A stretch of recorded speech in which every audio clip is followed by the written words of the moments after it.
Assalamualaikum warahmatullahi wabarakatuh. Salam sejahtera buat kita semua. Kami dari kelompok 5 yang beranggotakan Devi Aprilianti, Lulu Pujakusuma, Lilis Diana, Margareta, Osin Friska, Renta Dortua Renata, Rosalinda Ripka, Sri Utari Miftahul Jannah, Hotma Uli Sinaga ingin membahas mengenai pusat laba. Pengertian laba. Laba merupakan seluruh total pendapatan yang dikurangi dengan total biaya-biaya. Pengertian pusat laba. Pusat laba merupakan suatu pusat pertanggungjawaban di mana manajer dinilai atau tanggung jawabnya untuk mengendalikan pendapatan, biaya, dan laba yang terjadi di unit tersebut. Langkah utama dalam membuat pusat laba adalah menentukan titik terendah dalam organisasi di mana kedua kondisi di atas terpenuhi.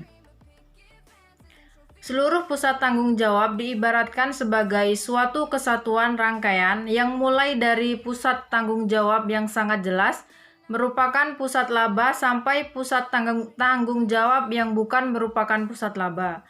Kelaziman suatu pusat laba.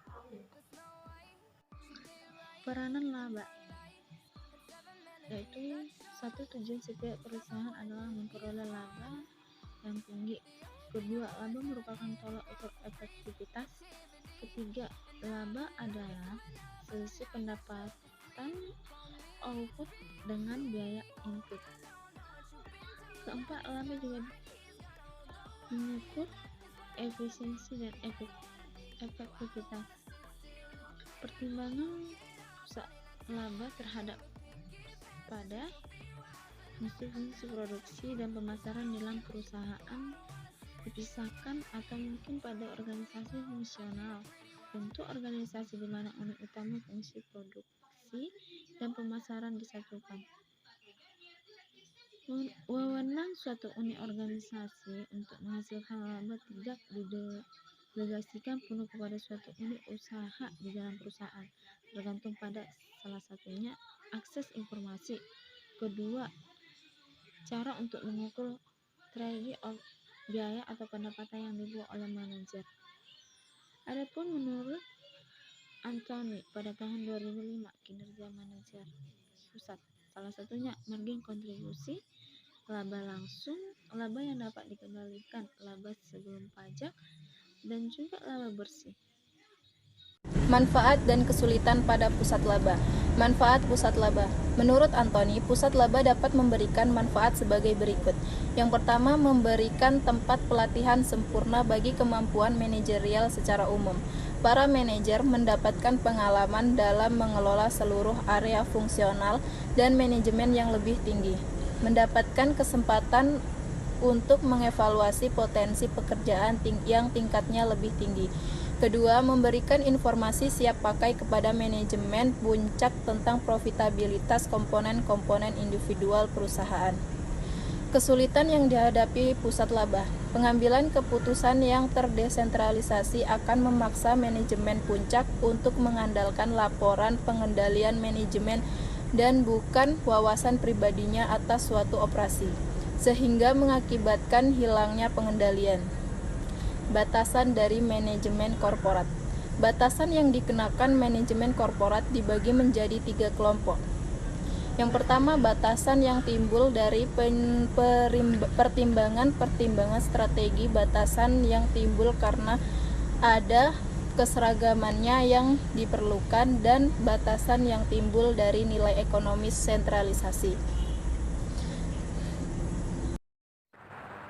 Satu batasan adalah bahwa unit bisnis harus menyesuaikan diri terhadap sistem pengendalian manajemen dan akuntansi perusahaan. Batasan tersebut dapat menjadi masalah besar bagi unit-unit yang harus diakuisisi dari perusahaan lain dan telah dirancang dengan menggunakan sistem yang berbeda. Unit-unit fungsional. Perusahaan multibisnis biasanya terbagi ke dalam unit-unit bisnis, di mana setiap unit diperlakukan sebagai unit penghasilan laba yang independen. Tetapi ada dalam unit bisnis tersebut dapat saja terorganisasi secara fungsional. Yang kedua, pemasaran. Aktivitas pemasaran dapat dijadikan sebagai pusat laba dengan membebankan biaya dan produk yang terjual. Selanjutnya, manufaktur. Aktivitas manufaktur biasanya merupakan pusat beban di mana manajemen dinilai berdasarkan kinerja versus biaya, standar, dan anggaran overhead. Tetapi ukuran ini dapat menimbulkan masalah karena ukuran tersebut tidak mengindikasikan sejauh mana kinerja manajemen atas seluruh aspek dari pekerjaannya. Sebagai contoh, seorang manajer dapat lalai melaksanakan pengendalian mutu mengirimkan produk dengan kualitas inferior dalam rangka mendapatkan nilai dari biaya standar. Seorang manajer dapat saja enggan untuk menginterupsi jadwal produksi guna memproduksi pesanan darurat dalam memenuhi permintaan konsumen. Baiklah, selanjutnya akan dilanjutkan oleh saya. Pertimbangan umum itu adalah kondisi-kondisi dalam mendelegasikan tanggung jawab laba keputusan manajemen untuk meningkatkan beban dengan harapan bahwa hal itu akan menghasilkan peningkatan yang lebih besar dalam pendapatan penjualan, disebut sebagai pertimbangan biaya atau pendapatan. Untuk itu, ada dua kondisi yang harus dipenuhi. Yang pertama, manajer harus memiliki akses informasi relevan yang dibutuhkan dalam membuat keputusan serupa. Lalu kedua, harus ada semacam cara untuk mengukur efektivitasnya, suatu trade-off yang dibuat oleh manajer tersebut. Lalu ada pertimbangan manajemen. Itu jika para manajer dapat mempengaruhi jumlah pajak yang dibayarkan oleh unit mereka, maka mereka harus dinilai berdasarkan unit pajak, dan pos-pos yang jelas tidak dipengaruhi itu harus dieliminasi, seperti fluktuasi dalam nilai tukar mata uang. Terima kasih. Selanjutnya akan dilanjutkan oleh Saudari Renta. Baiklah, nama saya Renta Sinaga. Di sini saya akan menunjukkan presentasi dari OSIN yang dimana bentuk-bentuk dari pusat laba. Yang pertama, unit bisnis atau divisi sebagai pusat laba. Manajernya bertanggung jawab dan mempunyai kebijakan serta kendali terhadap pengembangan produk, proses produksi, dan pemasaran, sehingga dapat mempengaruhi pendapatan dan biaya yang berakibat terhadap laba bersihnya. Yang kedua, unit-unit fungsional sebagai pusat laba. Pada perusahaan multibisnis, setiap unit diperlakukan sebagai penghasil laba yang independen, tetapi bisa saja terorganisasi dalam bentuk fungsional, misalnya pemasaran, manufaktur, dan jasa. Dan yang terakhir, unit-unit fungsional pendukung sebagai pusat laba. Hal ini meliputi unit-unit pemeliharaan, teknologi informasi, transformasi, teknik, konsultan, dan layanan yang dapat dijadikan pusat laba. Selanjutnya, mengukur profitabilitas pusat laba. Terdapat dua ukuran profitabilitas, yaitu yang pertama, kinerja manajemen. Kinerja manajemen berkaitan dengan kegiatan perencanaan, pengkoordinasian, dan pengendalian kegiatan sehari-hari pusat laba. Yang kedua, kinerja ekonomis yang berkaitan dengan kinerja pusat laba sebagai entitas ekonomi. Baiklah, di sini ada contoh kasus. Imex Automobil merupakan perusahaan mobil dengan 3 lini produk. Lini A ditujukan untuk segmen masyarakat tingkat ke atas, lini B untuk tingkat menengah ke atas, dan lini C adalah segmen untuk masyarakat banyak. Setiap lini produk ini dijual dengan merek yang berbeda dan menggunakan sistem distribusi yang berbeda. Lini A, B, dan C masing-masing dijual oleh divisi A, B, dan C. Beberapa komponen merupakan komponen umum bagi ketiga divisi tersebut. Komponen ini diperoleh dari luar perusahaan dan sisanya diproduksi oleh perusahaan. Selain itu, ada pertukaran teknologi dan metodologi produksi di antara divisi-divisi tersebut, khususnya dalam hal inovasi produk, di mana divisi A memberikan input bagi divisi B dan C.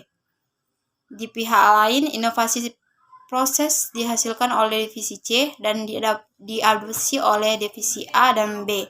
Permasalahan dan solusi Imex Automobil. Permasalahan yang muncul dalam Imex Automobil adalah bagaimana sebaiknya Imex diorganisasikan, dikendalikan. Baiklah, selanjutnya akan dijelaskan oleh saudari kita Rosalinda. Baiklah, saya Rosalinda Ripka akan menjawab kasus tersebut. Yang pertama itu, dengan adanya suatu divisionalisasi yang merupakan proses pemberian wewenang dalam bidang produksi dan pemasaran produk tertentu kepada suatu pusat pertanggungjawaban atau proses pembentukan pusat-pusat laba atau melimpahkan kewenangan yang lebih luas kepada manajer-manajer yang beroperasi, yaitu memiliki kendali atas pengembangan produk, proses produksi, dan pemasaran. Yang kedua itu berfokus pada laba atau profit center yang memberikan informasi siap pakai bagi manajemen atas top manajemen mengenai profitabilitas. Yang ketiga itu berfokus pada margin laba yang memacu para manajer untuk memperkenalkan produk-produk baru. Selanjutnya akan dijelaskan oleh Sri Utari. Yang keempat, berfokus pada bottom line, laba atau rugi akhir yang memacu para manajer untuk menghasilkan keuntungan yang maksimum dari produk yang sekarang.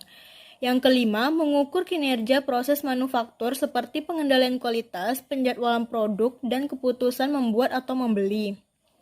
Yang keenam, mengukur profitabilitas dengan cara mengukur kinerja manajemen yang digunakan untuk perencanaan, koordinasi, dan mengontrol kegiatan sehari-hari dari pusat laba dan sebagai alat untuk memberikan motivasi yang tepat bagi manajer. Jadi, solusi untuk AMAX Automobile sebaiknya AMAX Automobile diorganisasikan dan dikendalikan dengan cara menerapkan sistem divisionalisasi, namun harus ada batasan wewenang pada unit bisnis. Selain itu, AMAX sebaiknya mengukur kinerja manajemen dan kinerja ekonomis. Yang terakhir berfokus pada margin kontribusi. Terima kasih, sekian presentasi dari kelompok 5, lebih dan kurang kami mohon maaf. Wabillahi taufiq wal hidayah. Wassalamualaikum warahmatullahi wabarakatuh.